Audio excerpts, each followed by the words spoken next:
আসসালামু আলাইকুম সবাইকে। জেনেসিস বিসিএস কেয়ারের পক্ষ থেকে আপনাদের সবাইকে স্বাগতম। আজকে উপস্থিত আছি আমি ফারদিন শাহরিয়ার শুভ।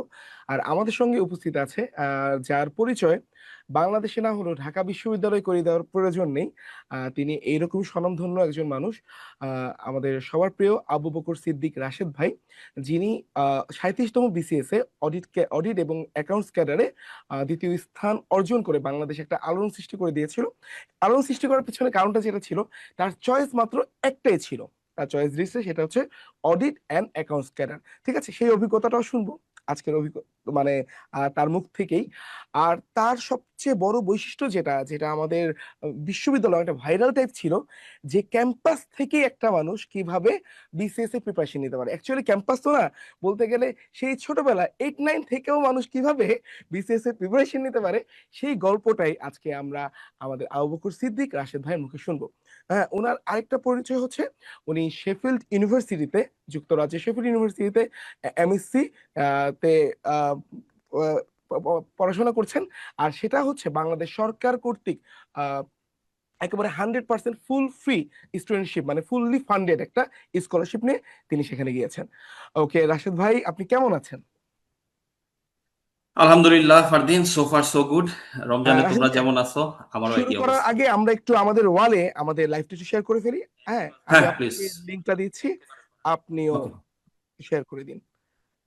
আমি আপনাকে মেসেঞ্জারে দিচ্ছি। হুম, তাহলে প্লিজ।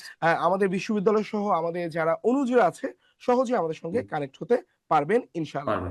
হ্যাঁ, আসলে আপনি পেয়েছেন লিঙ্কটা? হ্যাঁ। ওকে, আমি শেয়ার দিয়ে নিই।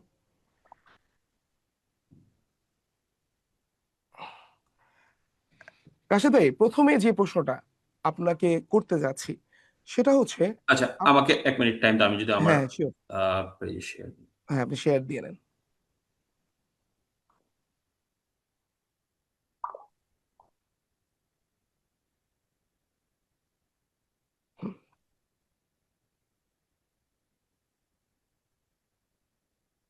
ডান।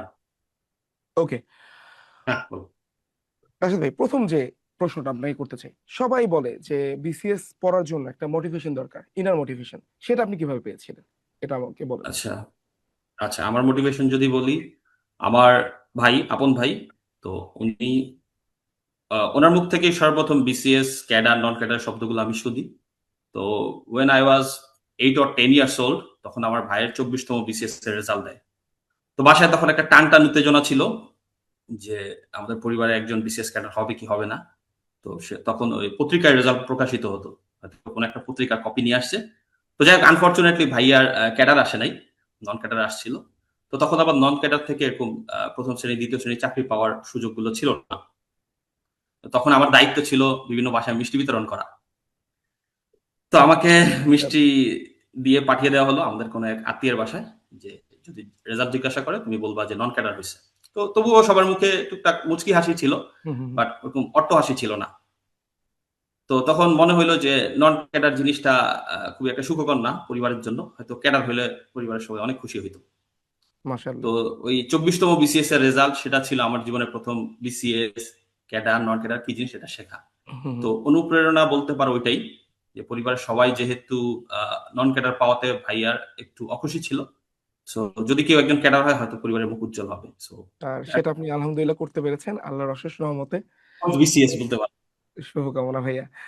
আচ্ছা, এখন আরেকটা প্রশ্ন, যে এখন রাশিদ ভাই আমরা দেখতে পাচ্ছি যে বিসিএস পরীক্ষাটা খুবই কনজেস্টেড হয়ে গিয়েছে।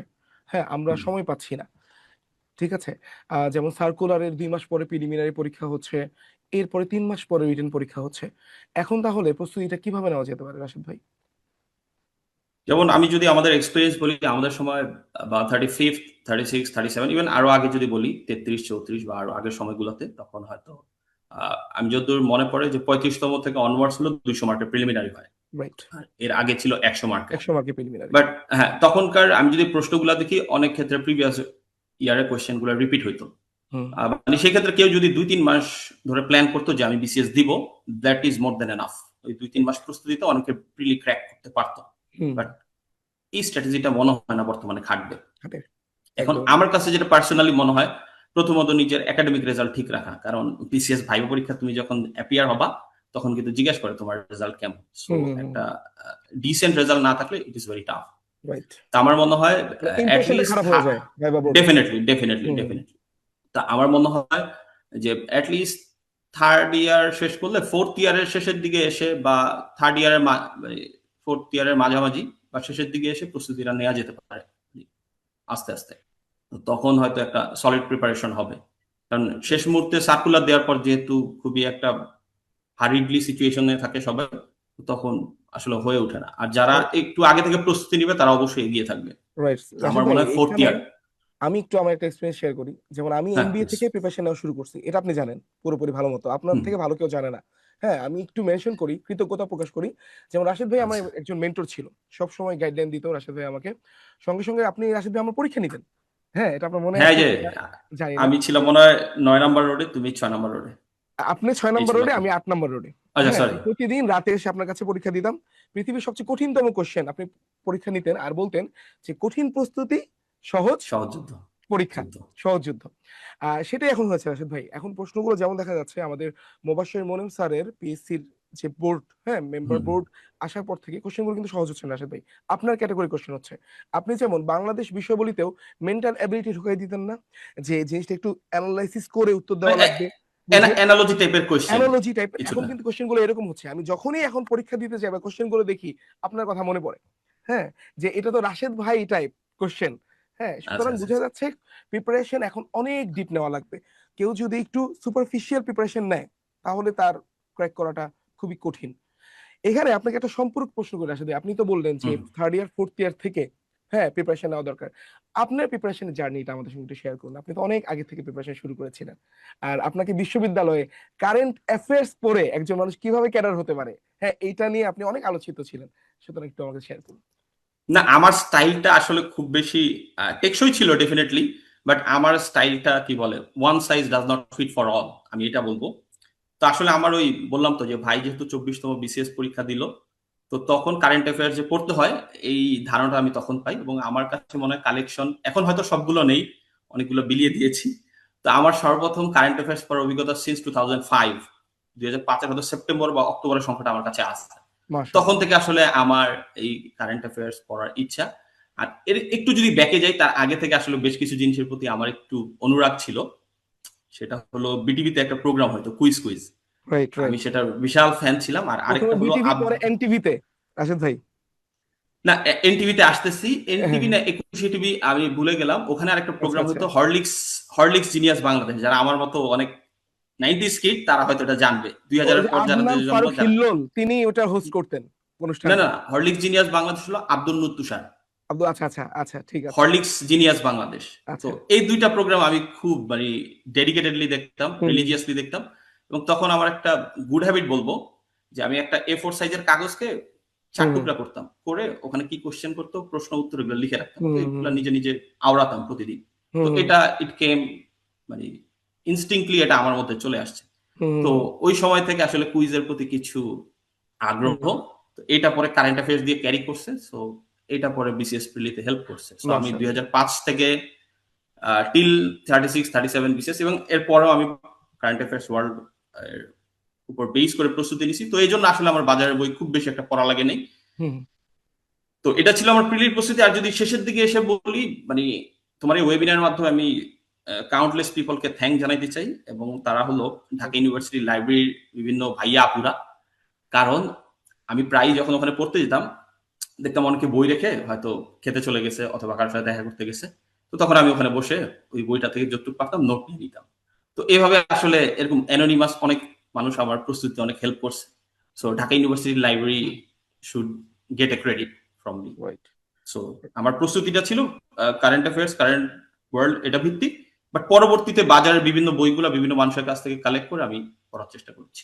মাশাআল্লাহ। মানে বলতে গেলে আপনার বইয়ের সংগ্রহ ওরকম খুব বেশি না রাশিদ ভাই, এক না না একটা না, আমার বই। সঙ্গে না, হয়তো হয়তো আমি জানি না তোমার কাছ থেকে নিছি কিনা, অথবা অন্য কোনো ফ্রেন্ড মাহবুব নামে একটা ফ্রেন্ড আছে, মাইদুল, বিভিন্ন মানুষের কাছ থেকে আমি বলছি ভাই আমার প্রস্তুতি তো মোটামুটি শেষ, দেখি তোমার বই থেকে আমি কতটুকু পাই। হুম হয়তো ওখানে আমার 80 বা 90% পড়া শেষ, বাকি 10% আমি জাস্ট নোট করে রাখতাম। অথবা হুম একটা মডেল টেস্ট দিতে গিয়ে হয়তো 20টা কোশ্চেন আমি পারি না, 20টা কোশ্চেন আমি লিখে রাখতাম। So hmm hmm that's it. Hmm. তো বাট আমার প্রস্তুতিটা কিন্তু খুব বেশি একটা মানে আমি কাউকে সাজেস্ট করবো না। ওই সময় হয়তো পারফেক্ট ছিল, বাট এই মডেলটা এখন চলবে না।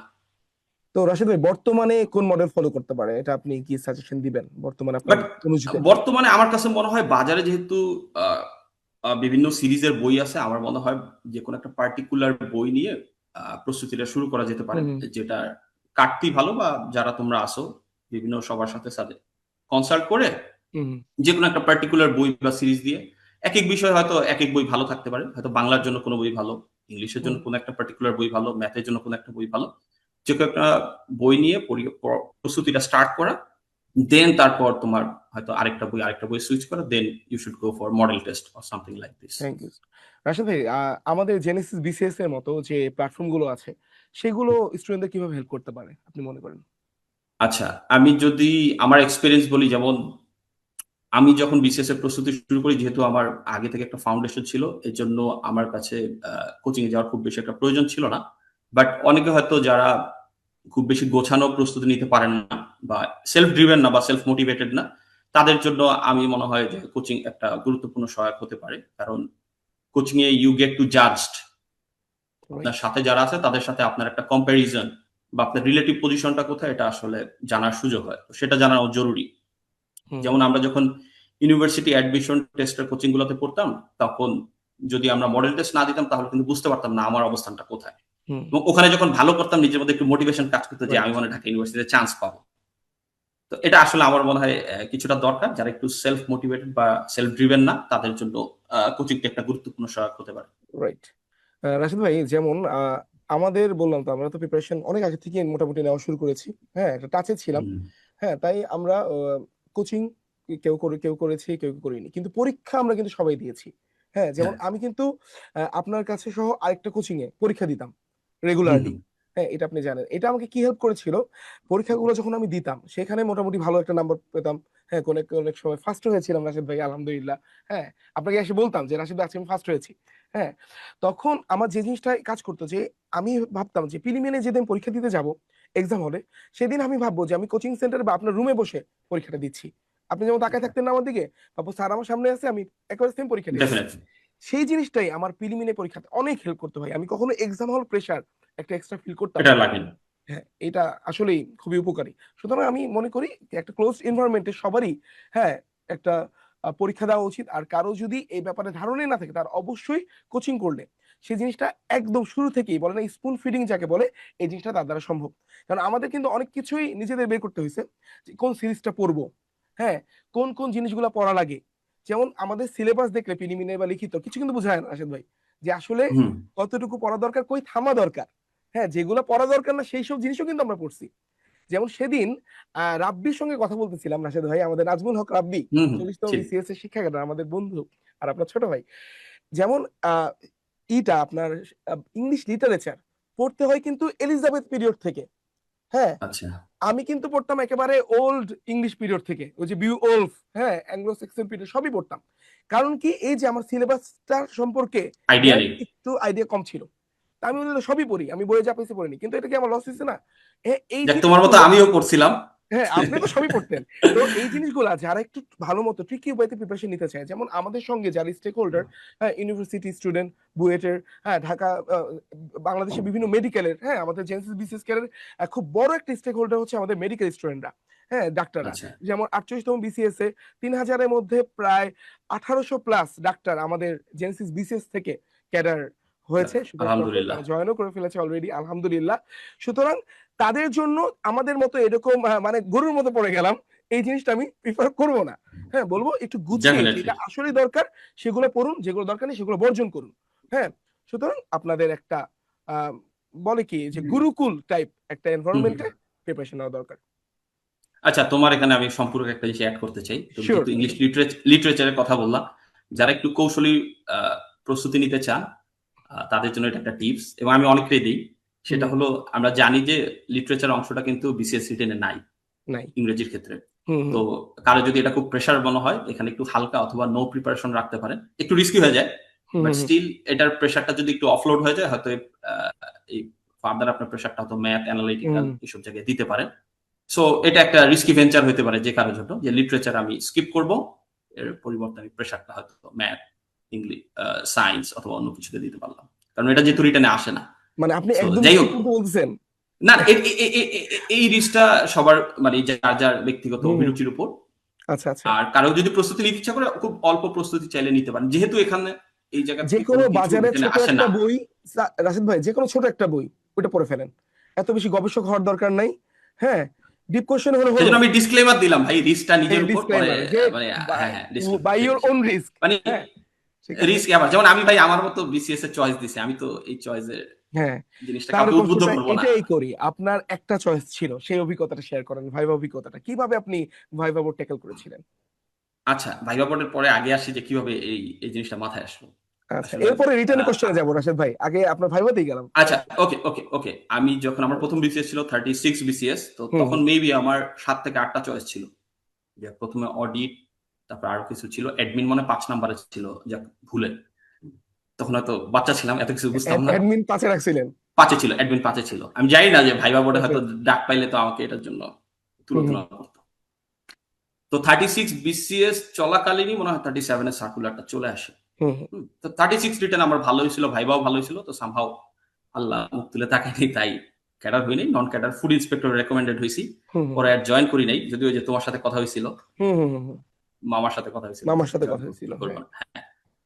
তো এর মধ্যে 37 বিসিএস এর সার্কুলার চলে আসে। তো তখন 37 বিসিএস এর আমার সবসময় প্রেফারেন্স ছিল তিনটা ক্যাডারকে আমি শুরুর দিকে রাখবো, অডিট, ট্যাক্স, কাস্টমস। যেহেতু হুম আমি অ্যাকাউন্টিং এর স্টুডেন্ট, হুম সো আমাদের হয়তো অ্যাকাউন্টিং, ট্যাক্সেশন, অডিট, এই তিনটা জায়গা হলো আমাদের মেজর ফোকাস যারা আমরা হুম অ্যাকাউন্টিং এর গ্রাজুয়েট।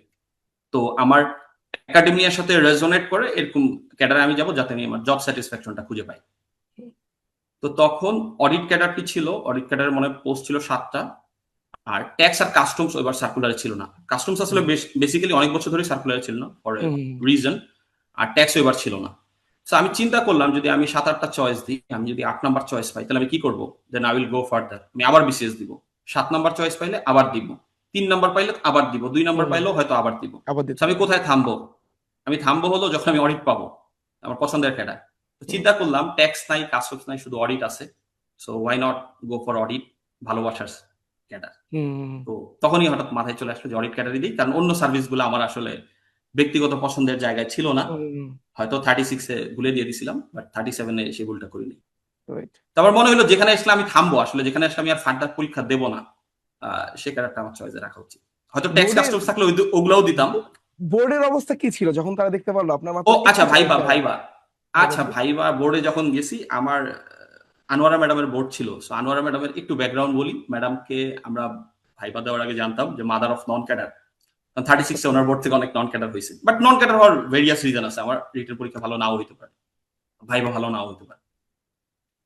তো যখন ম্যাডামের বোর্ডে ঢুকলাম, আমি মেবি 13 নম্বর ছিলাম। 8 থেকে 10 মিনিটে ভাইবা হয়েছে। সো ভাইবাটা স্টার্ট হয়েছে যখন আমি রুমে গেলাম, তার হয়তো 10-15 সেকেন্ড ম্যাডাম অনেক টাইম নিয়েছে, যে আসলে যখন আমার বিপিএসসি ফর্ম 1টা দেখছে, মানে উনি ভুল দেখতেছে নাকি আসলে আমি ভুল হুম করছি, কারণ দেখলো যে একটার পর আর কিছু নাই।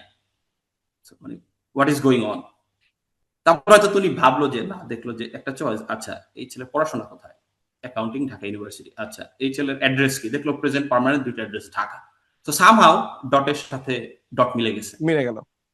আমাকে আর জিজ্ঞেস করে নাই কিন্তু তোমার কেন একটা চয়েস, হুম হুম ঠিক আছে। আমাকে আচ্ছা জাস্ট আচ্ছা। বেসিক্যালি অডিট রিলেটেড 2-3টা প্রশ্ন করছে, কিছু প্রশ্ন হুম উত্তর আমি পারছি, আবার কিছু প্রশ্ন উত্তর হয়তো বোর্ডের জানা ছিল না। যেমন আমাকে সাংবিধানিক পদের নামগুলো জিজ্ঞেস করা হয়েছে, তো আমি সবগুলো পদের নাম বলছি, বাট অডিটর জেনারেলের নাম বলতে ভুলে গেছি। তো হ্যাঁ এই হ্যাঁ। জন্য আমাকে একটু বকাঝকা দিছে। তো আমি আবার একটা পিকুলিয়ার নাম বলছি, এটা উনি জানতো না। আমি বলছি নেপাল। কর্নেপাল। নেপাল কি আমি নেপাল বলছি, তখন নেপাল বলে বলছেন, যে আচ্ছা আচ্ছা। নেপাল কি সাংবিধানিক পদ? তখন আমি বললাম হুম ম্যাডাম, এই পদে 2005 সালে খায়রুজ্জামান চৌধুরীকে নিয়োগ দেওয়া হয়েছে। 2005-এ পরবর্তীতে খুব সম্ভবত একটা সংশোধনের মাধ্যমে নেপাল পদটার বিলোপ ঘটে। হুম। বাট এটা হয়তো আমাকে 2010 একটু ফ্রন্ট ফুটে নিয়ে আসছে, বাট এর আগে একটু ব্যাক ফুটে চলে গেছিলাম। আচ্ছা। আরেকটা প্রশ্ন ছিল, এইটার উত্তর দেওয়ার কারণে মনে হয় আমি সামহাও একটু পজিটিভ ফিডব্যাক পাইছি। সেটা হলো, জিজ্ঞেস করা হয়েছে যে আমার দাদার বাড়ি কোথায়। হুম তো আমার দাদার বাড়ি তো আর ঢাকা না। তো এখন এখানে একটু, আমার অবশ্য আগে উত্তরটা প্রস্তুতি নেওয়া ছিল। আমি বললাম আমার দাদার বাড়ি লক্ষ্মীপুর। হুম। তো বলে এখানে তাহলে ঢাকা দেয়া কেন? তখন আমি বললাম আমার দাদার বাড়ি বহু আগে নদীগর্ভে বিলীন হয়ে গেছে, বিলীন হয়ে তাই গেছে। ওই অ্যাড্রেসটা ইউজ করে। তো somehow she was convinced at that time. Hmm hmm. হয়তো তার মধ্যে একটা মায়া মমতা জন্ম নিচ্ছে এই কারণে। না রাশিদ ভাই, অ্যাকচুয়ালি এগুলো একটা হ্যাঁ প্লিজ। মানে ট্রিক বা টিপস, মানে কিভাবে সিচুয়েশনটা ট্যাকেল করা লাগে, হ্যাঁ, যে কিভাবে উত্তর দেওয়া লাগে। যেমন আমাকে অনেকে বলে যে তো বাড়ি কোথায়, আমি যখন বলি ঢাকা, বলে কি ঢাকা মানে কি তুমি কি ঢাকায় কুট্টি? আমি তো ঢাকায় কুট্টি না। যেমন ওই যে হ্যাঁ, পুরান ঢাকার লোকদের যেগুলো বলা হয়। তাহলে আমি হচ্ছি মুন্সিগঞ্জে, বিক্রমপুরে, কিন্তু নদী গর্ভে আমাদের বাড়ি বিলীন হওয়ার কারণে 72-তে আমরা ঢাকায় মাইগ্রেট করে ফেলছি আচ্ছা আচ্ছা। পার্মানেন্ট এখানে। তো এই জিনিসগুলো এভাবে যদি সুন্দর মতো উত্তর দেওয়া না যায়, তারা কিন্তু কনভিন্স হয় না। এটাই হচ্ছে কথা। হুম, না কারণ আমি যদি কোনো একটা পার্মানেন্ট অ্যাড্রেস ইউজ করি ওখানে আমার একটা পুলিশ ভেরিফিকেশন হবে, সো হবে। পুলিশ গিয়ে যদি আমার কোনো অস্তিত্ব না পায়, that hmm. May lead to fake information or miss right. Information. So আমি এক্স্যাক্টলি। কেন রিস্কটা নেব? আসলেই যদি এক্স্যাক্টলি। আমার কেউ না থাকে বা একটা ভ্যালিড রিজন থাকে, ইভেন আমার যখন পুলিশ ভেরিফিকেশন হয় এই প্রশ্নের উত্তরগুলো আমার তখন দেওয়া লাগছে। হুম, হুম, তারা জিজ্ঞেস করে আপনার বাড়ি কোথায়, কারণ আমার বাড়ি লক্ষ্মীপুর, ওখানে আসলে কেউ থাকে না। So right. I was ইন্টারোগেটেড for 5 to 10 minutes, যেটা আমি বিপিএসসি তেও ফেস করছি, সেই জিনিস পুলিশ ভেরিফিকেশন ফেস পুলিশ করছি, ভেরিফিকেশন বাট ফেস করেছেন। I was successful. আচ্ছা। রাশিদ ভাই, বর্তমানে আমাদের অনুজরা কিভাবে ক্যাডার চয়েস লিস্ট দিতে পারে? আপনি একটু সাজেশন দিন। আচ্ছা, আমি যদি আমার অভিজ্ঞতা বলি, ক্যাডার চয়েসের জন্য সবচেয়ে বড় যে জিনিসটা সিঙ্ক করা লাগবে সেটা হলো পার্সোনালিটি। আমি কিরকম ব্যক্তিত্বের অধিকারী সেটার হুম, সাথে। কারণ যে চাকরিটা আমি ৩০-৩৫ বছর ধরে করব সেটার সাথে যদি আমার পার্সোনালিটি ম্যাচ না করে, ফ্রাস্ট্রেশন কাজ করবে। যদিও ফ্রাস্ট্রেশন অনেকে এক্সপ্রেস করে না। তো আমার এক ক্লোজ বন্ধুর উদাহরণ দেই, আ নাম প্রকাশ না করে। ওই বন্ধু রিসেন্টলি প্রশাসন ক্যাডারে জয়েন করে। কোন একটা স্পেসিফিক ডিসি অফিসে পোস্টেড এখন। তো তার সাথে আমার মেসেঞ্জারে কথা হচ্ছিল। তো তাকে জিজ্ঞেস করলাম, "বন্ধু কি অবস্থা? মানে বাসায় ফিরো কয়টায়?" তো ও আমার লিটারালি বলল, "রাত ১২টা-১টা বাজে হুম, প্রতিদিন বাসায় ফিরতে। হয়তো এই রোজার মধ্যেও।" হুম, তো যারা এরকম ওয়ার্ক লাইফ ব্যালেন্স চান, হয়তো হুম, অ্যাডমিট ক্যাডার দেওয়ার আগে হয়তো you can give a second thought. যেমন আমার কাছে পার্সোনালি ওয়ার্ক লাইফ ব্যালেন্সটা প্রায়োরিটি ছিল। সো এইজন্য হুম, অডিট ক্যাডার আমার চয়েস ছিল। রাইট। তা আমার মনে হয় যদি ওয়ার্ক লাইফ ব্যালেন্স আপনার প্রায়োরিটি থাকে, তাহলে আমার মনে হয় যে চয়েস গুলো আপনি রাখবেন, এইসব চাকরিতে যারা কর্মরত আছে তাদের সাথে একটু কথা বলে নিবেন। হুম, হুম, আশা করি আপনার ওখানে একটা কি বলে একটু সাফল্য আসবেই। I do believe. রাইট। কারণ আমার সাথে যারা কথা বলে আমি চেষ্টা করি আমার সার্ভিসের একবারে যে জিনিসগুলো আমি ফেস করছি সেগুলো সবাইকে বলতে। তো আপনি যদি এভাবে সবার কাছ থেকে অথেন্টিক নিউজটা পান তখন হয়তো আপনি আপনার ক্যাডার চয়েস গুলো সাজাতে পারবেন। But I would request you যে হুইমজিক্যালি কোনো কিছু দিবেন না। পরবর্তীতে হয়তো সার্ভিসে যাওয়ার পর একটু হতাশা কাজ করবে। বাট ওই হতাশা হয়তো এক্সপ্রেস করতে পারবেন না পাবলিকলি। চমৎকার, চমৎকার। অনেক সুন্দর বললেন রাশিদ ভাই। ধন্যবাদ। যেমন ফারদিনের কথা বলি, ফারদিনের যেমন বন্দুক চালানোর খুব শখ। সে মাঝে, মাঝে বিভিন্ন জায়গায় বেলুন-টেলুন ফুটায়। তার মানে এদের হয়তো পুলিশে যাওয়ার ইচ্ছা আছে। না, না, সম্ভব আমি সম্ভব। মাঝে, মাঝে দেখছি।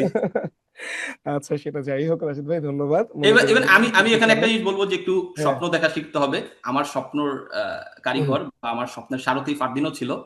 তো একবার হয়তো ফারদিনের সাথে আমি ওই ভাসানটেক রোডে বাইকে করেছিলাম। তো এদিক দিয়ে যাওয়ার সময় ফারদিন বলছিল, "Fardin mark this place. This is Fima. Fima, একদিন তোমার ফিমা। তোমার ভাই এখানে ট্রেনিং করবে।" তো লাকিলি আমিও হ্যান্ড ইন ওখানে ট্রেনিং হ্যান্ড, করছি, আলহামদুলিল্লাহ। ফারদিনও করছে। ফারদিনেরও করার সুযোগ হইছে। হ্যাঁ, যে সিসিটিভি এর ফারদিন মাধ্যমে। ডিপার্টমেন্টে ছিল। ইয়েস। আচ্ছা। তো আমার মনে হয় আপনি স্বপ্নটা একটু এভাবে দেখলে হ্যাঁ, ভালো হয়। স্বপ্ন, ড্রিম, উই শুড ড্রিম। ঠিক আছে? আটকে থাকা ইয়েস। উচিত না। আচ্ছা, হ্যাঁ, রাশিদ ভাই, আপনি অনেক জায়গায় মক ভাইবা নিয়েছেন। আমি দেখেছি। হ্যাঁ? হ্যাঁ, বিসিএস ভাইবা খুবই প্রস্তুতিতে ছোটবেলায়। মক ভাইবা কতটুকু গুরুত্বপূর্ণ? হ্যাঁ, যদিও আমার নিজের মক ভাইবা দেওয়ার ওরকম সুযোগ হয়নি। বাট ইনফরমালি আমি আমাদের এক সিনিয়র আপু ছিল। উনি এখন ফরেন ক্যাডারে আছেন। তো উনাদের সাথে উনারা একটা কোচিং এ যুক্ত ছিল কনফিডেন্স। তো ওখানে কিছু ভাইয়া আপুদের সাথে আমরা মক ভাইবা ওই মিরপুর শেরেবাংলা স্টেডিয়ামের পাশে ওপেন স্পেস ছিল। ওখানে আমরা একজন আরেকজনের সাথে মক ভাইবা প্র্যাকটিস করতাম। So that help me a lot. তো মানে আমার মনে আমাদের হয় মক সায়েন্স ভাইবাটা আসলে লাইব্রেরির মতো। আমাদের সায়েন্স লাইব্রেরিতে বসে যেমন একটা মকের আয়োজন করে স্টুডেন্টরা, হ্যাঁ, ওরকম। হ্যাঁ। আমার মনে হয় এটা কিছুটা হইলেও কাজে লাগে। আপনার কনফিডেন্স বিল্ড আপ হয় বা একটা হুম, সিচুয়েশন কিভাবে হ্যান্ডেল করা যায়। এই লার্নিংস গুলো আসলে ওখান থেকে পাওয়া যায়। হুম, সো হুম, মক ভাইবাটা আসলে ইম্পোর্টেন্ট এবং অবশ্যই হুম, প্রস্তুতি নিয়ে যাওয়া। আন্দাজে আমি কোন কিছু না করে মক ভাইবা দেওয়ার চেয়ে না দেওয়াটাই ভালো। হুম, তো একটা বেসিক কিছু প্রস্তুতি নিয়ে যাওয়া এবং মক ভাইবাটা এজন্য ইম্পোর্টেন্ট যে আপনার জেস্চার, পোশ্চার এই জিনিসগুলো আসলে ঠিক হয়ে যায়। যে আপনি রাইট। কিভাবে বসবেন, কিভাবে একটা সিচুয়েশন হ্যান্ডেল করবেন, বডি ল্যাঙ্গুয়েজটা কি হবে, কিভাবে ঢুকবেন, কিভাবে বের হবেন, এটিকেট, আদব-কায়দা এগুলো আসলে কিছুটা স্ট্রিমলাইন হয় মক ভাইবা দিলে। হুম, হুম, তো আমি ওখানে খুব বেশি একটা সুযোগ হয়নি। ২ টা কি ৩ টা হয়তো মক ভাইবা নিয়েছিলাম ব্যাক ৪-৫ বছর। আ ৪-৫ বছর আগে। এরপর আসলে খুব বেশি একটা সুযোগ হয়নি। বাট আ মানে আমি রেকমেন্ড করব যারা বিশেষ ভাইবা দেওয়ার আগে মক ভাইবা দিলে এটা আপনার কনফিডেন্সটা হুম। হাই লেভেলে নিয়ে যাবে। আমাদের জেনেসিস বিসিএস এ এরকম মক ভাইবার একটা বিশাল আয়োজন আছে রাশেদ ভাই। আর আচ্ছা, এইখানে আচ্ছা।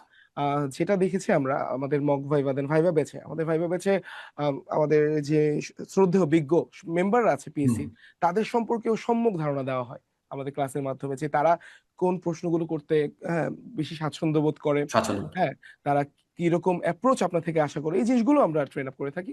দেন হচ্ছে আমাদের এই জিনিসটা আমরা ডাটা থেকে পেয়েছি যে যারা মক ভাইবা বেশি দিয়েছে আসলে তাদের ক্যাডার হওয়ার পসিবিলিটি অনেক বেশি, মানে প্রবাবিলিটি ক্যাডার হওয়ার হারটা অনেক না, বেশি। স্বাভাবিক, এটা পজিটিভ কোরিলেশন এক্সিস্ট করে, হ্যাঁ, নয়তো কেউ এটা মক ভাইবা দিত না। এক্স্যাক্টলি, এক্স্যাক্টলি রাশেদ ভাই। এখন তাহলে একটু লিখিতর দিকে যাই রাশেদ ভাই। হুম। লিখিত প্রস্তুতি আপনি কিভাবে নিয়েছিলেন? প্রিলি বললেন, ভাইবা বললেন। এবার মাঝখানেরটা আসি যেটা সবচেয়ে গুরুত্বপূর্ণ। লিখিত আচ্ছা, প্রস্তুতি। আমার খুব সম্ভবত 36 বিসিএস এর একবারে র এক্সপেরিয়েন্স বলি, এখানে কোনো হুম, কিছু হুম, বা হুম, হুম, হুম। লুকোচুরির শুরু কিছু নেই। থেকে। 36 বিসিএস যখন আমি জাস্ট প্রিলিমিনারি পরীক্ষাটা দিলাম, দেওয়ার পর তো ওই দিনই তো মোটামুটি মার্কেটে একটা নাম্বার ছড়িয়ে যায়। হুম, 130, হুম, 140, এটা আস্তে আস্তে কমে। হুম, হুম, প্রথমে হুম। তো 180 থাকে, 190 থাকে অনেকের।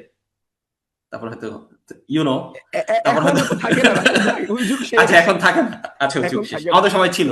হ্যাঁ। 180 কাটমার্ক ছিল, 170, 60।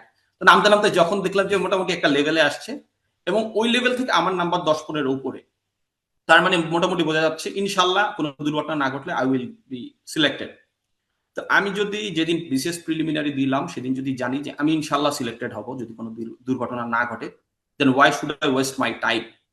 এটা ছিল আমার প্রথম ফিলসফি। আমি কেন আচ্ছা। ১ মাস বা ২ মাস সময় নষ্ট করব? তা এক্সাক্টলি, এক্সাক্টলি। আমার যদ্দূর মনে পড়ে আমি পরের দিনই লাইব্রেরিতে চলে গেছি with hmm, my hmm, all the resources. আমার বন্ধুরা বলছে, "কই যাস?"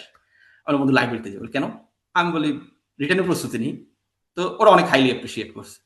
That's hmm, should be the confidence. তা আমার হুম, মনে হুম, হয় কেউ যদি দেখো বা কারো যদি আসলেই প্ল্যান থাকে যে আমি বিসিএস ক্যাডার হতে চাই, তো লং টার্ম প্রস্তুতির জন্য হইলেও প্রিলিমিনারিতে যদি সামহাও দেখা যায় যে খুব ভালো রেজাল্ট, মানে এক্সপেক্ট করো যে আসলে কাটমার্কের চেয়ে অনেক বেশি থাকবে। তা আমার মনে হয় ফ্রম দ্য যেদিন পরীক্ষা দিছো সেদিন থেকে আসলে চাইলে রিটেনের প্রস্তুতি হুম, নেওয়া উচিত। এটা তোমাকে একটা কম্পিটিটিভ অ্যাডভান্টেজ দিবে হুম, হুম, সামনের হুম। বিসিএস গুলাতেও। হয়তো এটাতে না হইলেও হয়তো পরেরটাতে দেখবা সবার থেকে আগে আছে। জি, জি। Exactly, exactly. সুতরাং মানে একটা সেকেন্ড ওয়েট করার মানে না, সুযোগ নেই। এটা আমার সাজেশন। আমার মনে হয় হুম। এটার সাথে কেউ ডিসএগ্রি করবে না। না, এটা না, খুবই একটা ডেফিনিটলি। ফ্রুটফুল আর সাজেশন, এখন ফ্রুটফুল সাজেশন। কোয়েশ্চেন যে এরকম meticulously ডিজাইন করা হচ্ছে, হ্যাঁ? পুঙ্খানুপুঙ্খিকভাবে যেমন ডেসক্রিপটিভ আর অ্যানালজিক্যাল কোয়েশ্চেন আসতেছে, কেউ যদি প্রস্তুতি শুরু থেকেই না নেয়, সে আসলে পিছিয়ে হুম। যাবে। না, তার এখন জন্য আমার মনে হয় যে আমি ইন্টারন্যাশনাল কোয়েশ্চেন দেখে মনে হইছে যে এখানে মিনিমাম ৪-৫ টা কোয়েশ্চেন আছে যেগুলো একটু আনঅর্থোডক্স টাইপের। হুম, ঠিক আছে? ডেফিনিটলি। ওগুলা আসলে আমাদের রেগুলার বই পড়ে ওগুলা উত্তর করা না, পসিবল আপনাকে না। ওগুলো পত্রিকা হয়তো পড়তে যারা হবে, হ্যাঁ, ইন্টারন্যাশনাল ইন্টারন্যাশনাল পত্রিকা, জার্নালস, দেশি না। হ্যাঁ, হ্যাঁ, ইন্টারন্যাশনাল ইন্টারন্যাশনাল পত্রিকা জার্নালস পড়ে, খুব ভালো হ্যাঁ, মতো হ্যাঁ, হ্যাঁ। তার এইটা থাকা লাগবে, আয়ত্তের মধ্যে। না, হয়তো জাস্ট কেউ যদি সাপোজ একটা আর্টিকেল পড়তে চায়, ওখানে হয়তো ২-৩ টা যদি জার্গন পায়, ওইটা জাস্ট একটু হুম, হুম, হুম, ChatGPT হুম, বা Google Gemini থেকে একটু দেখে নিলে I think hmm. That is fair enough. Right, right. যেমন এই যে থুসিডিসিস ট্র্যাপ, হ্যাঁ? দেন হচ্ছে ট্রিকল ডাউন ইকোনমিক্স, এই ওয়ার্ড গুলো কিন্তু আমরা পেপার পত্রিকাতে দেখি। দ্য ট্রিকল ডাউন হ্যাঁ, মেবি আমরা আমাদের বিজনেসের স্টুডেন্টরা হয়তো আমরা আমাদের ইয়াতে হ্যাঁ, আমি পড়ছি, পড়ে আসছি। একাডেমিয়াতে পড়ছি। কিন্তু বাট হয়তো রাশিদ যারা ভাই আমি পড়েনি। ফ্রিকোয়েন্টলি এটা ডেইলি স্টারে, ডেইলি সানে লিখতে দেখেছি। ট্রিকল ডাউন ইকোনমি যে যাচ্ছে, ধনীদের থেকে গরিবদের কাছে যাচ্ছে। তো এই হুম, জিনিসগুলো কেউ যদি একটু গুগল হ্যাঁ, করে বা চ্যাট জিপিটি করে, সে কিন্তু এর সম্পর্কে একটা ধারণা পেয়ে যাচ্ছে। তো ডেফিনিটলি। এইরকম মানে you have to be very sound, হ্যাঁ? To take your preparation. চোখ কান মানে খোলা রেখে বাজারের বইয়ের প্রিপারেশন নিতে মধ্যে হবে। ভাই নিজেকে সীমাবদ্ধ সীমাবদ্ধ রাখা থাকলে যাবে এখন না। হচ্ছে না। কেউ একটা বই হচ্ছে বের না। করছে ১ মাস আগে বা ১৫ দিন আগে, ওই বই পড়ে আমি পরীক্ষা দিতে যাব। কনফার্ম থাকেন রিটেন পাস করা যাচ্ছে না। না, না, না। এখন আর আগের মতো রিটেন নেই। হয়তো পাস করা যাবে বাট কাঙ্ক্ষিত মার্ক পাওয়া যাবে না। কাঙ্ক্ষিত কারণ ওই সবাই তো ক্যাডার ক্যাডার আসবে না, হওয়ার মার্ক জন্য পাওয়া পরীক্ষা যাবে না। দেয়। Right, exactly definitely. রাশিদ ভাই। এখন একটু সাবজেক্ট ভিত্তিক কয়েকটা প্রশ্ন করি আপনাকে। আপনি বাংলা হুম, প্লিজ। ব্যাকরণ, বাংলা সাহিত্য কিভাবে প্রস্তুতি নিয়েছিলেন? আচ্ছা, আমার কাছে যেটা মনে হয় কারো যদি খুব লং টার্ম প্রস্তুতির ইচ্ছা থাকে, হয়তো বিসিএস প্রিলিমিনারি সময় কিন্তু লিখিত কিছু প্রস্তুতি নিয়ে এগিয়ে থাকা যায়। রাইট। যেমন আ আ বাংলা অংশে বেশ কিছু লিখিততে বেশ কিছু ব্যাকরণের অংশ থাকে। শুদ্ধ, তাহলে রাশিদ ভাই অশুদ্ধ। আপনি কমবাইন্ড প্রিপারেশন এর উপর গুরুত্ব দিচ্ছেন এখন। ডেফিনিটলি আমার মনে হয় কারো যদি আসলে ইচ্ছা থাকে যে না আমি এই লাইনে থাকবো, তো আমার মনে হয় হুম, প্রিলির পাশাপাশি রিটেনের প্রস্তুতিটা নিয়ে কিছুটা আগায় থাকা চমৎকার, যায়। চমৎকার, চমৎকার। তো কারণ বাংলায় লিখিত অংশে বেশ কিছু ব্যাকরণের প্রশ্ন থাকে। ৩০ মার্কের মোস্ট প্রবাবলি, ৩০ ইফ আই মার্কের। Am not wrong. তো হ্যাঁ, আমার মনে হয় ওই জিনিসগুলো প্রিলিমিনারির সাথে একটু গুছায় নেওয়া যায়। লাইক শুদ্ধ, অশুদ্ধ, তারপর আ প্রয়োগ বিভিন্ন অপপ্রয়োগ। পরিবর্তন আসে। হ্যাঁ, হুম, সরল, জটিল, হুম, যৌগিক, প্রয়োগ, অপপ্রয়োগ, তারপর প্রবাদ প্রবচনের হুম, নিহিতার্থ প্রকাশ, তারপর ব্যাকরণের হয়তো ওই যে নক্তবিধান, সত্যবিধান, হুম। বাংলা বানান নিয়ম, যতটুকু আমার মনে পড়ে এরকম কিছু না, প্রশ্ন না, থাকে। তো এগুলো যদি প্রিলিমিনারির সাথে গুছিয়ে নেওয়া যায় তাহলে হয়তো আমার মনে হয় আগে থাকার সুযোগ আছে। আর যেহেতু বাংলায় গ্রামারে 30 নম্বর, এছাড়াও হয়তো ভাব সম্প্রসারণ, সারাংশ, পত্র লিখন, এইসব জিনিসের উপর প্রশ্ন থাকে। তো আমি বলবো এই জায়গাগুলোতে যদি গ্রন্থ স্ট্রাকচারটা আমার জানা সমালোচনা, থাকে, রচনা। হ্যাঁ গ্রন্থ সমালোচনা, তো এখানে যদি স্ট্রাকচার গুলো আমার জানা থাকে তো এখানে একটু সময় ব্যয় না করে সময়টা আসলে হুম গ্রামারের দিকে ব্যয় করা উচিত। হুম হুম ওখানে হয়তো একটু ব্যয় করলে আমি হয়তো ফুল মার্ক হুম বা 25-26 ক্যারি করতে পারবো। বাট গ্রন্থ সমালোচনা তো অবশ্যই একটু পড়া লাগবে। হুম। সাহিত্যের দিকে এছাড়াও রাশেদ ভাই? সাহিত্যের দিকে আমি বলবো বাড়তি গুরুত্ব দিতে, কারণ সাহিত্যের দিকেও মোটামুটি লিখতে পারলে নাম্বার পাওয়া যায় ওখানে 30 মার্ক মোস্ট থাকে প্রবলি রিটেনে। 30 মার্ক, 30 মার্ক, 30 মার্ক 30 থাকে। মার্ক, আর রাশেদ 30 ভাই, মার্ক। গ্রন্থ সমালোচনাকেও আমরা সাহিত্যের সঙ্গে একটু কোরিলেট তো করতেই পারি। কেউ হুম যদি হুম। বইয়ের গ্রন্থ সম্পর্কে কিছু জানতে চায়। সমালোচনার জন্য মানে এট দ্যাট টাইম আমি আমার সময় ওই যে মহসিনা নাজিলার একটা বই ছিল, বইটা, হ্যাঁ, এটা তো বিখ্যাত বই। শিকড়, বিখ্যাত। শিকড়, শিকড়, হ্যাঁ হ্যাঁ। শিকড় বইটা আমরা তখন হয়তো পড়েছিলাম। হুম তা আমার মনে হয় এরকম পড়লে হয়তো একটু আইডিয়া হবে। বাট এটা আসলে তো প্রেডিক্টেবল না, কমন পড়বে কি পড়বে না।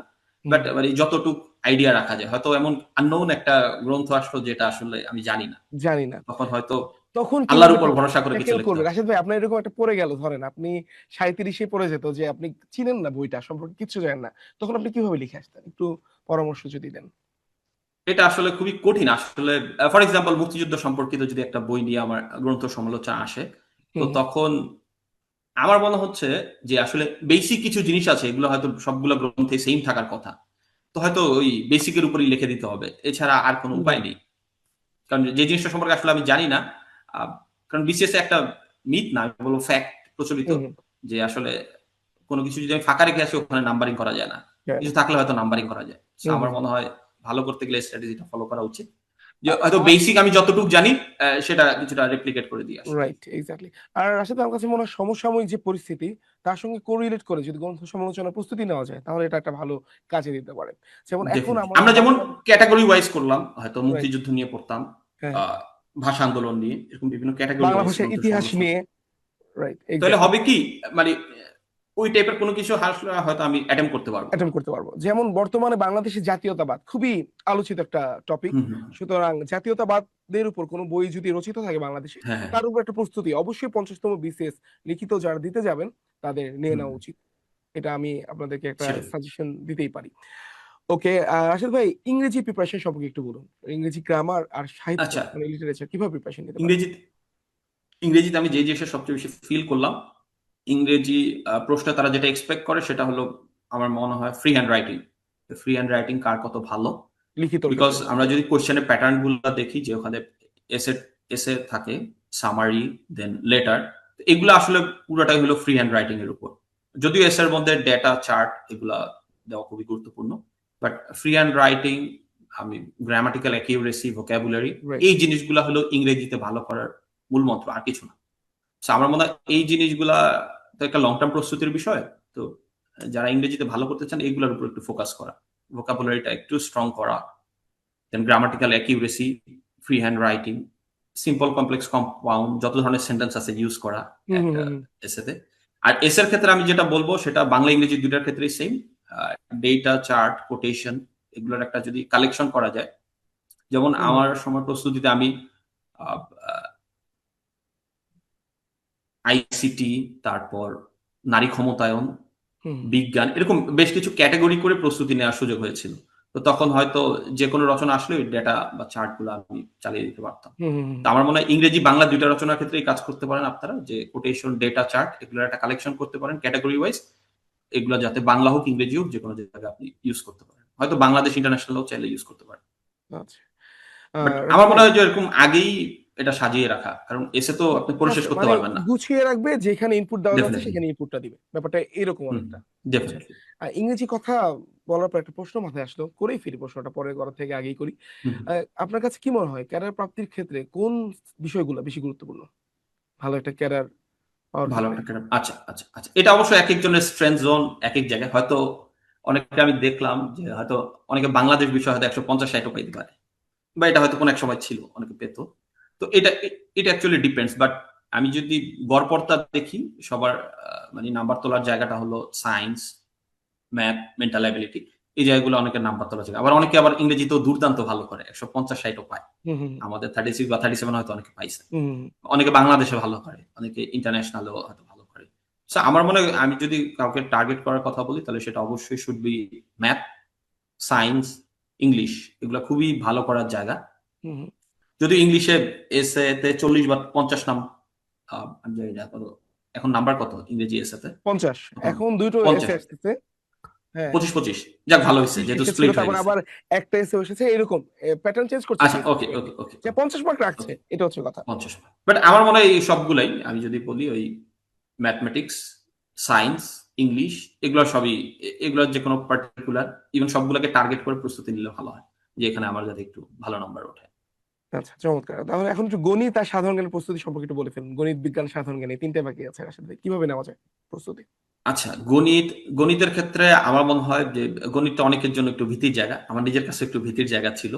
তো আমার মনে হয় গণিতের প্রস্তুতির ক্ষেত্রে আমার কারো যদি একবারে খুব খারাপ অবস্থা থাকে, আমার মনে হয় বেসিক থেকে যেকোনো একটা পার্টিকুলার বই ধরে প্রস্তুতিটা নেয়া। ঠিক আছে? আগে নিজের বেসিকটা স্ট্রং কর। কারণ গণিত তো শুধু প্রিলিমিনারিতে আসবে না, এটা তো রিটেনেও আসবে। হুম হুম হুম। রিটেনে প্রায় ৫০ নাম্বার থাকে গণিতে। 50 নাম্বার। সো এখানে যদি প্রস্তুতির একটু খাত থাকে, এটা আসলে আপনাকে মানে দিন শেষে ভোগাবে। হুম হুম হুম তো আমার মনে হয় এই প্রিলিমিনারিতে খুব সলিড একটা প্রস্তুতি নেওয়া, এবং যদি হুম মনে হয় যে আমার প্রিলিমিনারি প্রস্তুতি শেষ গণিতের, তো কিছু হুম হুম হুম। টুকটাক রিটেনে প্র্যাকটিস করা। যেহেতু চমৎকার। এটা লাগবে। হুম। এবং আমার মনে হয় যে if I am not wrong board বই থেকে মোটামুটি হ্যাঁ, প্রশ্নগুলা, নাইন হ্যাঁ, টেন তারপর হায়ার ম্যাথের বই, সেখান থেকে আমার মনে এগুলো আসে। বোর্ড বইগুলাতে যদি নিজের মাস্টারি অর্জন করা যায়, আই থিংক তারপর হয়তো একটু এক্সট্রা কিছু কোশ্চেন প্র্যাকটিস করা যেতে পারে। এটা চমৎকার। বোর্ড বই মোর দ্যান এনাফ তাহলে মনে আপনি হচ্ছে। বলতে চাচ্ছেন প্রিলিমিনারি আর যে বিষয়গুলো রিটেনে, হ্যাঁ, আমার একেবারে মিল হচ্ছে, হুম, সেই হুম। জিনিসগুলো একসাথে প্রস্তুতি নিয়ে নেওয়া, রিটেনের মানে বড় ডেফিনিটলি। অঙ্কগুলো মানে ছোট যদি করে ফেলা। মানে কারো যদি ইচ্ছা থাকে যে আসলে হ্যাঁ, না ভাই আমি বিসিএস ক্যাডার হইতে চাই। ক্যাডার তাদের হতে জন্য চাই, এই এটাই। লং টার্ম প্রস্তুতিটা যেমন আসলে আমার কাছে হেল্প মনে করে। হয় প্রিলি মাস্টার হয়ে রাশেদ ভাই লাভ নাই। আমি বারবার পিই টিকতেছি, 150 পাচ্ছি, 130 পাচ্ছি। হ্যাঁ, আল্টিমেটলি হুম, কিন্তু হুম। আমার মানে গেইন হচ্ছে 0, যদি আমি রিটেনে ডেফিনিটলি। খারাপই করি। তো বিসিএস এর জার্নি সবচেয়ে গুরুত্বপূর্ণ, আপনার যে স্টেজটা হচ্ছে, লেভেলটা হচ্ছে, এটা হচ্ছে রিটেনটা, বিসিএস রিটেন রিটেন। ডেফিনিটলি। রিটেনে যেহেতু কেউ ভালো প্রিলিমিনারি করবে নাম্বার তো যোগ হয় না। না, এটা ইউ নো এলিমিনেশন রাউন্ড। হ্যাঁ, যেমন এটা ওই যে আমরা কে 150 পাইলো কে, গ্রিন এরকম কার্ড, একটা ইয়েস কম্পিটিশন কার্ড। করতাম না রাশেদ ভাই? এটা মানে শুধু জি, শুধু জি। বলতে গেলে মানে অমূলক। হ্যাঁ, আননেসেসারি। তাই রিটেনে আপনি কত ভালো করতে পারেন, সেই প্রিপারেশন নেওয়া উচিত। একজনকে মনে করতে চাই রাশেদ ডেফিনিটলি। ভাই, আমাদের একজন শ্রদ্ধেয় স্যার ছিল, হ্যাঁ, আব্দুল আলামিন স্যার। সে বলতো যে, "ফারদিন রিটেনে প্রিপারেশন আগে নিয়ে নেন। যেদিন না প্রিলিমিনারিতে টিকলেন, হ্যাঁ, সেইবারই যেন আপনি ক্যাডার হয়ে আসতে পারেন।" এই স্ট্র্যাটেজি কিন্তু অনেকে ফলো করতাম। আমরা ঢাকা ইউনিভার্সিটিতে অনেক বন্ধু-বান্ধব বা জুনিয়রদের দেখতাম যে ওনারা আগে রিটেন প্রস্তুতি নিত। সো হুম, এটা অনেকে স্যুট করে। সো এটাও এটাই। হয়তো খুবই প্লাস যে পয়েন্ট আছে। যেবারে আমি পিলিতে টিকবো সেবারে আমি ক্যাডার হব। না হলে আমি পিলিতে টিকলাম, পিলি মাস্টার হলাম, রিটার্ন ভালো করতেছি না, আলটিমেটলি হয়তো আমার পছন্দের ক্যাডার পাচ্ছি না বা ক্যাডারই পাচ্ছি না। এটা হচ্ছে। হুম। সুতরাং এই বুদ্ধিটা খুবই চমৎকার, কৌশলটা দিয়েছেন। আচ্ছা, এখন সাধারণ জ্ঞান, আপনি তো জিকে এর মাস্টার ছিলেন, বলেন না, না, সাধারণ জিকে জ্ঞান শুরু কিভাবে মাস্টার। হয়? আচ্ছা, সাধারণ জ্ঞানের ক্ষেত্রে আমার মনে হয় যে প্রিলিমিনারি প্রস্তুতি একরকম হবে, রিটেনের অবশ্যই আরেক রকম হয়। যেহেতু রিটেনটা একটু ডেসক্রিপটিভ হুম নেচারের। হুম হুম তো প্রিলিমিনারির ক্ষেত্রে আমি যদি বাংলাদেশের কথা বলি, বাংলাদেশ অংশ, আমি যে কাজটা করতাম যে বেসিক জিনিসগুলো তো বই আছে। তো হুম বইয়ের বাইরে কি জিনিস শেখা যায়? যেমন আমার জন্য খুব ভালো একটা সোর্স ছিল বাংলাপিডিয়া। আমি এই কাজটা করতাম। কোন একটা জিনিস যদি আ হয়তো বইয়ে আছে, পাশাপাশি বাংলাপিডিয়া সার্চ করে দেখতাম। যেহেতু এটা মোটামুটি অথেন্টিকেটেড এবং হুম প্যানেল অফ এক্সপার্টরা এটা দেখেছে। হুম সো হুম। আমি চেষ্টা করতাম যেকোনো জিনিস বইয়ের পাশাপাশি বাংলাপিডিয়ায় কি জ্ঞান তথ্য আছে। তো ওই জিনিসগুলো একটু ঝালিয়ে নিতাম। তো এরকম যদি অথেন্টিক বেশ কিছু সোর্সেস থাকে, সেখান থেকেও তথ্য কালেক্ট করে পড়া। চমৎকার, চমৎকার। এটা হলো বাংলাদেশ। ইভেন ইন্টারন্যাশনালও যদি এরকম কিছু থাকে, লাইক ফর এক্সাম্পল WIPO একটা অর্গানাইজেশন। উইপো। সেটা নিয়ে আমার বইয়ে বেশ কিছু বেসিক ইনফরমেশন আছে। তো পাশাপাশি যদি আমাদের ওয়েবসাইট থেকে বেশ কিছু তথ্য কালেক্ট করি, এটা হয়তো আমার প্রস্তুতিটাকে একটু সমৃদ্ধ করবে। Right, not right, just bogged into book. বইয়ের মধ্যে রাইট। সীমাবদ্ধ থাকলে আসলে এখন হবে না। যেমন এর 40 বাইরে নং একটু যেতে বিসিএস হবে। এ একটা কোশ্চেন এসেছিল, সিরো সনদ সম্পর্কে লিখো। সিরো সম্পর্কে তো বইয়ে লেখা আছে। হ্যাঁ? নারীদের অধিকার সম্পর্কিত সনদ। কিন্তু সেটা সম্পর্কে তাদের ওয়েবসাইট থেকে ২-১ টা যদি অতিরিক্ত তথ্য দেওয়া যায়, তাহলে অবশ্যই ডেফিনিটলি। লেখার মানটা, ভ্যালু খাতাটা এড করবে, ভ্যালু এড করবে। অনেকটাই বেড়ে যায়। চমৎকার একটা বুদ্ধি দিয়েছেন। আম রাশিদ ভাই, এখন আপনার কেমন যাচ্ছে ইংল্যান্ডে স্কলারশিপের এই দিনকালটা? হ্যাঁ? আপনার এই আচ্ছা, আমি বলব ইটস আ ব্যাক ১০ বছর পর আবার ইউনিভার্সিটিতে প্রবেশ করা। বিকজ ২০১৫ আচ্ছা, সালে লাস্ট এমবিএ শেষ করেছি। সো আফটার ১০ ইয়ার্স আবার স্টুডেন্ট লাইফে প্রবেশ। Not bad. বাট এখানে যাদের সাথে হয়তো পড়াশোনা করতেছি তাদের বয়স ২০ থেকে ২২, ২৩, ২৪, ২৫ এর মধ্যে। সো আমরা তো আরো বেশি বয়স্ক। তো ভাল লাগতেছে যে এরকম একটা জেন জি জেনারেশনের সাথে ক্লাস করতেছি। এটা হয়তো লাইফের একটা কি বলে ওয়ান্ডারফুল এক্সপেরিয়েন্স। তো চমৎকার। বিভিন্ন দেশের ন্যাশনালিটি তারা তারা কিভাবে চিন্তা করতেছে, আমরা কিভাবে বাংলাদেশে চিন্তা করছি, কিভাবে ভ্যালু অ্যাড করা যায়, বাংলাদেশের টিচাররা কেমন আন্তরিক ছিল, এখানকার টিচাররা কেমন আন্তরিক। সো এই জিনিসগুলোর একটা মেজারমেন্ট করার সুযোগ হয়। রাশেদ, তাহলে তো একটু ভালো। অন্যদের মোটিভেট করেন, আপনি যেভাবে স্কলারশিপটা পেলেন ক্যাডার সার্ভিসে আসার পরে, তারা কিভাবে ক্যাডার হয়ে তারপরে এভাবে স্কলারশিপ পেতে পারে? আচ্ছা, ক্যাডার সার্ভিসে প্রচুর স্কলারশিপের সুযোগ আছে। ইভেন আমি অডিট ক্যাডারের কথা বলবো যে এখানে আসলে পড়াশোনাটাকে খুব বেশি হাইলি মোটিভেট করা হয়। হুম, ইভেন আমাদের সার্ভিসে মোটামুটি অনেকেই আছে যারা ফরেন মাস্টার্স হোল্ডার। ইভেন কেউ না গেলে দরকার হলে ডিপার্টমেন্টের সবাই পুশ করে, তুমি কেন যাচ্ছ না? So hmm, things are very good here. তো এখানে যেমন জেডিএ স্কলারশিপ আছে, তারপর কমনওয়েলথ, দেন অজএইড, যেমন আমার বন্ধু এখানে সার্ভিসে সিনিয়র হুম, তানজিদ আহমেদ শোভন, ও অজএইড স্কলার, অজএইড স্কলারশিপে ডিগ্রি শেষ করে আসলো। ইভেন এই বছরই আমাদের অডিট ক্যাডারের দুইজন ফিমেল অফিসার, তারাও অজএইড স্কলার, তারা ওই অজএইড স্কলারশিপ নিয়ে অস্ট্রেলিয়া পড়তে গেল। হুম, ইভেন জেডিএস এর কথা বললাম, তারপর আরো বেশ কিছু স্কলারশিপ। আমি যেটা এসেছি সেটা ছিল যে ফিল্ম স্কলারশিপ। হুম, এটা ছিল অর্থ মন্ত্রণালয়ের একটা ট্রেনিং ইনস্টিটিউট আছে, ইনস্টিটিউট অফ পাবলিক ফাইন্যান্স। তো ওখান থেকে তারা প্রতি বছর ট্রেনিং অর্গানাইজ করে 3টা ব্যাচে, প্রতি অর্থ বছরে 3টা ট্রেনিং তারা অফার করে। ওখানে বিভিন্ন ক্যাডার থেকে তারা 30 জনকে পুল করে। চমৎকার। তো ওখান থেকে মেধা তালিকার ভিত্তিতে প্রথম 10 জনকে তারা স্কলারশিপ অফার করে। তো হুম, আমার সময় সামহাও আমি ফার্স্ট হয়েছিলাম। হার্টিয়েস্ট তো that's why I congratulation got to the you scholarship. ভাই। Thank you. তো আমার মানে এরকম আরো অনেক অপরচুনিটি আছে হুম, সিভিল সার্ভিসে আসার পর, আসলে সবাই জানতে পারবেন। আচ্ছা। বাট এটা কারো যদি মনে একটা সুপ্ত বাসনা থাকে যে আমি হুম, আসলে একটা বিদেশি মাস্টার্স ডিগ্রি অর্জন করব অথবা তার পিএইচডি জন্য করব, সিভিল সো সার্ভিসটা একটা তো বিশাল civil opportunity. Service is a welcoming place. Even অডিটে আমি বলবো এটা আরো বেশি ওয়েলকামিং। এখানে খুব বেশি প্যাট্রোনাইজ করা হয়। হুম, হুম, কারণ এই ফরেন ডিগ্রি নিজের ক্রাউনে আরেকটা ফেদার তো অ্যাড করে। পাশাপাশি আপনি ডেফিনেটলি, যদি ডেফিনেটলি। আন্তর্জাতিক কোনো প্রতিষ্ঠানে কাজ করতে চান, তো তখন এটাকে একটু ভ্যালু করা হয়। চমৎকার। রাশেদ ভাই, সর্বশেষ কোশ্চেন তাহলে, হ্যাঁ, প্লিজ। ক্লাসরুম টু ক্যারিয়ার কতটুকু গুরুত্বপূর্ণ এখন ক্যারিয়ার হওয়ার ক্ষেত্রে, এটা বলেই আজকে আমাদের এটা ওয়েবিনারটা এটা আমরা শেষ করব। এটা একটু আমাদেরকে একটু ক্লাস পরামর্শ দিন। মানে কিভাবে ক্লাসরুম টু বিশ্ববিদ্যালয় ক্যারিয়ার। থেকে আসলে ক্যারিয়ার পর্যন্ত, মানে বিসিএস ক্যাডার হওয়ার, এসপিএড হওয়ার স্বপ্নটা স্টুডেন্টরা বর্তমানে দেখতে পারে। ক্লাসরুম থেকে তা আমার কাছে মনে হচ্ছে যে নট নেসেসারি বিসিএস ক্যাটাগরি হইতে হবে, কারণ সবার স্বপ্নটা তো এক একজন এক একভাবে ড্রিম করে। তো বাট আমার ক্ষেত্রে আমি যদি বলি যে আমি যখন ইউনিভার্সিটিতে ছিলাম, আগে থেকে একটা ইচ্ছা ছিল যে সিভিল সার্ভিসে আসবো, বাট অডিটে আসার একটা big credit should go to আমার ডিপার্টমেন্টের কাছে। আমি যখন অ্যাকাউন্টিং এ পড়াশোনা করলাম, আমরা মেবি থার্ড ইয়ারে ট্যাক্সের একটা বা দুইটা কোর্স করানো হয়। তো তখন কিন্তু স্যার শুরুতে ক্লাসে আমাদের অর্গানোগ্রাম দেখাচ্ছিল যে যারা ট্যাক্সে জয়েন করবে তারা অ্যাসিস্ট্যান্ট ট্যাক্স কমিশনার হবে। তো হুম, তখন কিন্তু একটা স্বপ্ন জন্মাইছে যে ট্যাক্স বা কাস্টমসে হয়তো যেতে হবে। আর ফোর্থ ইয়ারে আমাদের একটা কোর্স ছিল গভর্নমেন্ট অ্যাকাউন্টিং। হুম, আমি হুম। জানি না এটা বাংলাদেশের কোন কোন ইউনিভার্সিটিতে পড়ায়, বা ঢাকা ইউনিভার্সিটিতে পড়ানো হয় এখন। আমি ধীমান not স্যার sure। নিয়েছিল আমাদের। ধীমান স্যার না, ইভেন আমার ব্যাচমেট আসিয়া মনি, হ্যাঁ, ও একটা কোর্স নেয় গভর্নমেন্ট অ্যাকাউন্টিং। তো ওই ক্লাসে কিন্তু স্যার প্রথমে এসে দেখায় যে এই অ্যাসিস্ট্যান্ট অ্যাকাউন্টেন্ট জেনারেল এটা হলো এই হুম, ক্যাডারের এন্ট্রি পোস্ট। সো আমার মনে হয় স্বপ্নটা আমাদের কিছুটা ওখান থেকে জন্ম নিছে।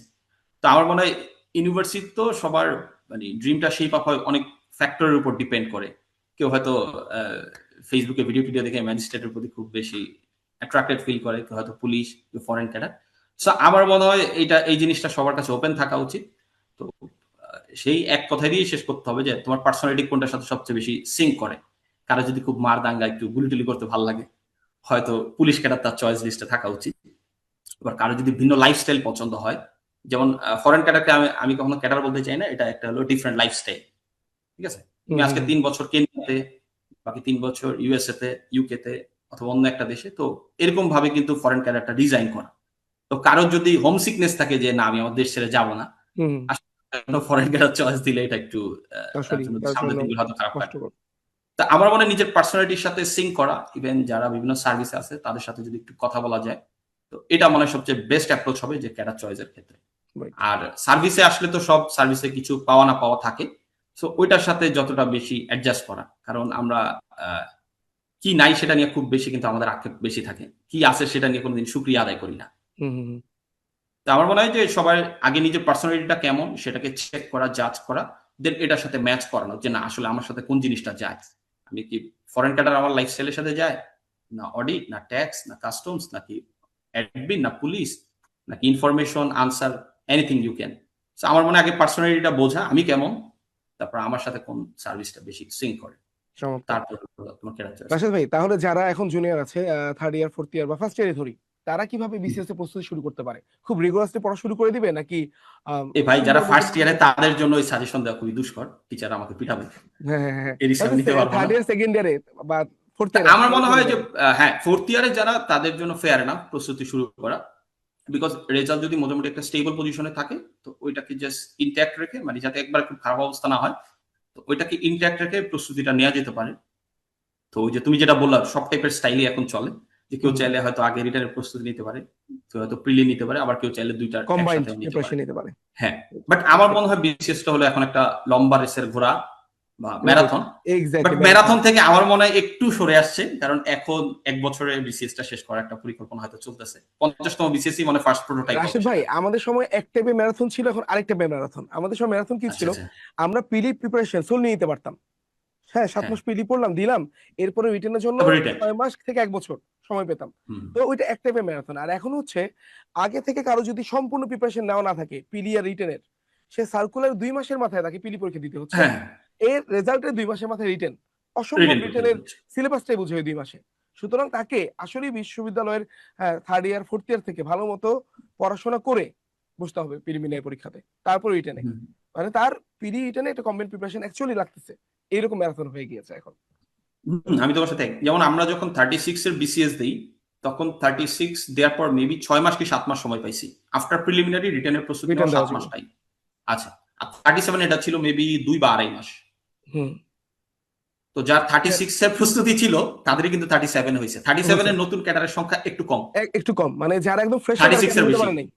এটাই হুম, এটাই। আর এখন আসলে সবাই ফ্রেশার, ব্যাপারটা এরকম হচ্ছে, যার আগে থেকে 3টা 4টা বিসিএস দেওয়ার অভিজ্ঞতা নাই, তার জন্য ক্যাডার হুম, হওয়াটা কঠিন। খুব সুতরাং কঠিন। যেই ফ্রেশাররা ক্যাডার হতে চায়, তাদের অবশ্যই আগে থেকে একটা প্রিপারেশন নেওয়া উচিত বলে আমাদের ডেফিনেটলি মনে হয়। ডেফিনেটলি আমি আমি এগ্রি, কারণ যদিও এখনকার কালচারের সাথে আমি খুব বেশি জি। অ্যাকাস্টম না।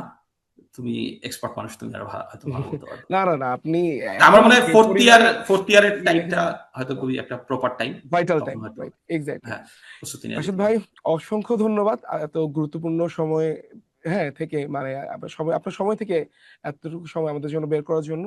হ্যাঁ, আপনার প্রতি অনেক কৃতজ্ঞতা জেনেসিস বিসিএস এর পক্ষ থেকে। আশা করি সামনে আরো অনেক ওয়েবিনারে, অনেক পরামর্শমূলক আলোচনায় আপনাকে আমরা সাথে পাবো, এই আশা ব্যক্ত করে আজকের প্রোগ্রামটা শেষ করছি। আপনি আপনার সমাপনী বক্তব্য দিয়ে প্রোগ্রামটা শেষ করুন। দেখ, আমার সমাপনী বক্তব্য দিব, যারা বিসিএস অ্যাসপিরেন্ট, তো আসলে স্বপ্নটাকে স্বপ্নের মতো দেখা, যে নিজের ভিতরে জিনিসটাকে আসলে ধারণ করা, তখন হয়তো প্রস্তুতিটা একটু আপনি বেগ পাবেন, আদারওয়াইজ বেগ পাওয়া একটু কষ্ট।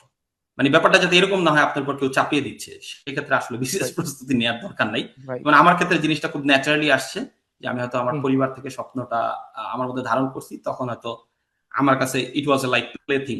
আমার কাছে কখনো বিসিএস প্রস্তুতিকে চাপ মনে হয়নি, হয়তো হুম, তোমরা আরো বেশি দেখছো, হুম, হয়তো বাসে যাচ্ছি, পড়তেছি, স্টুডেন্টের বাসায় পড়তেছি, তো আমার হুম, কাছে ইট ওয়াজ লাইক এ ফান। তো আমি ওভাবে হয়তো প্রস্তুতি নিয়েছি। তো আমার মনে হয় স্বপ্নটাকে যদি প্রপারলি ধারণ করতে পারেন, তাহলে হয়তো এটা আপনার কাছে খুব বেশি এটা কষ্টকর মনে হবে না। হবে না। আদারওয়াইজ মনে হবে খুবই পেইনফুল, মানে কেউ এটা চাপিয়ে দিচ্ছে, সমাজ চাপিয়ে দিচ্ছে।